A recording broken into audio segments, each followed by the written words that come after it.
What we run into today, we are running into Callous Daoboys, and their album Celebrity Therapist is brand new. A lot of people have said this is gonna make you run fast. I am ready for it. My shorts the right way round. And the watch is on, the music's on, and we're off. Come on, let's go, go, go, go, go, go. It starts off sounding like a village hall, a cool breeze coming from the jelly and triangle sandwiches. A pristine world gets detuned, and holy fuck, this is terrifying. It sounds like bananas in pajamas coming up the stairs with razor blade bunting. It's the sound of the Bates Motel on Airbnb honking clown horns, and the carpet from The Shining whizzing beneath your feet. This is an existential crisis on social media. The boiling hate of the internet swarming at your own value of self-worth. Honestly, it's like being on a treadmill with someone throwing boulders at my legs. A brief article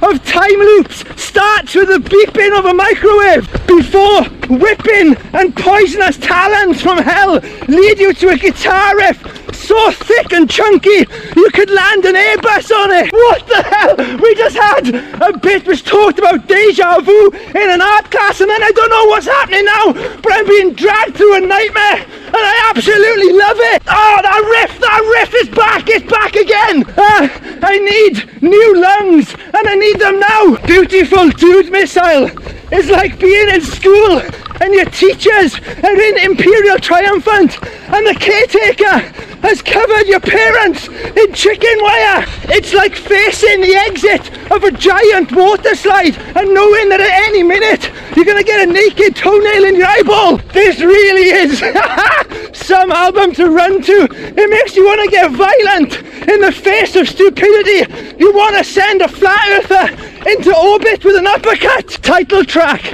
starts with rainfall and a few haunting notes on a synthesizer. It feels like a mechanical dandelion catching the first rays of sunlight on the set of Blade Runner. It kicks in and then the guitar melodies spread like evil Lurpak around the crust of the vocals. This is such a big and complex song. It flits effortlessly between stop-start mania and straight up melodic rock and roll. You never know when those changes are gonna happen. It somehow captures the pain you feel when you remember and crave for your childhood again. There's talk of dead friends and the fountain of youth being full of oil. It's powerful and it makes your heart ache. It's a fascinating middle track on this album. Honestly, look at these legs go. Just look at them. This song mocks the sewage spilled by title tracks on other albums. It's complex and brilliant. I don't know how they've done it, but it makes you feel like you're walking away from a crowd at this point. You decide to turn your back on what's popular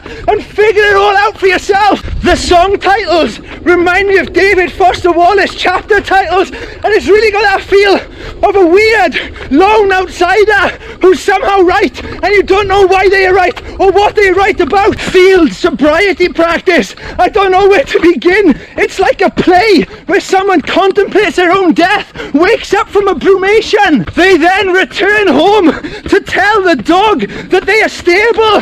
They get sober and then go swimming in a reservoir. Oh! After all this, they then receive a warm welcome.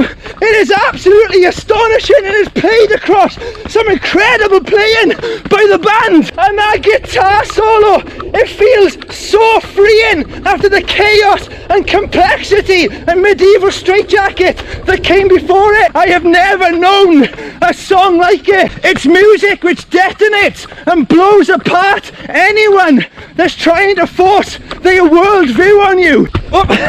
It's too noisy to encourage you to think for yourself right now, but I really think that will all come when the album ends. Plastic wrap and ghosts get mentioned a few times. Are these forms of protection, or are they signs to show us that what is protecting us is so thin it may as well not be there at all? And then when we die, what is left is a spirit so hollow and empty.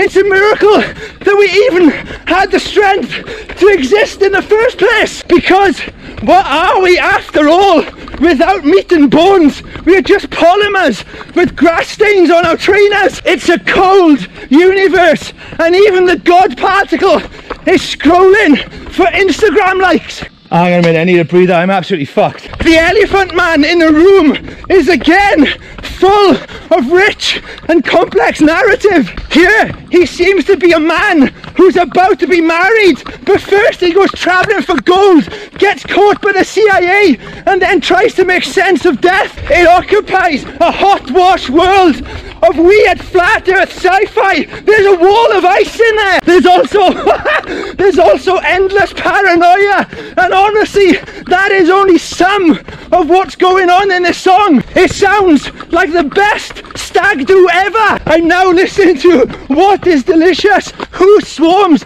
This band gets more and more complex and confident as the album goes on. The rich man's Bermuda Triangle. That is one hell of a lyric. There was almost love, but then the eyes of the angels got gouged out. Oh my god, this is tricky, this is tricky. It's music which is going to be described as metal, math rock, noise rock, jazz, experimental, but I'm hearing a chaos so consistent and excellent that it's building and creating a cosmos of its own. I mean, at this point, I'm not even surprised by the horn section.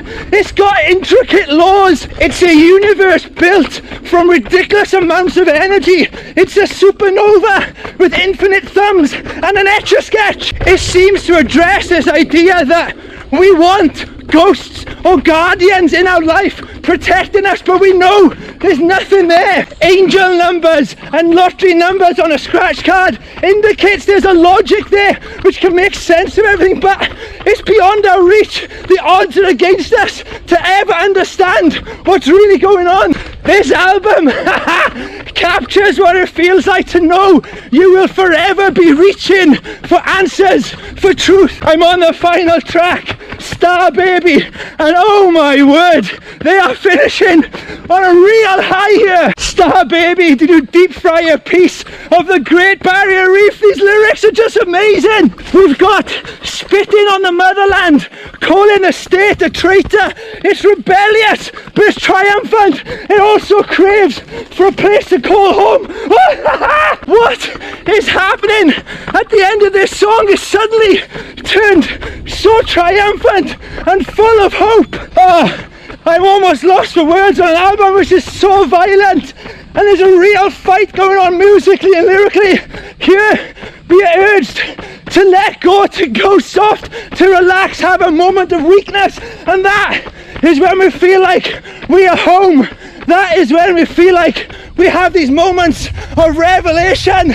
Oh my word, I did not see this coming at the end of this album. If you've ever been saved, right, you realise that your willpower sometimes is not enough to save you. You need more.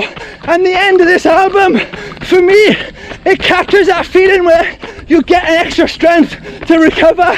The album's over and you get that strength to be saved, to come home. What an incredible album. I can't bother to stop to watch. That was amazing. That was the new one by Callous Daoboys. I love you. I'm a running punk. You should be a running punk too. I got nothing left to say, nothing left to say. Incredible work of art. See you later. Bye.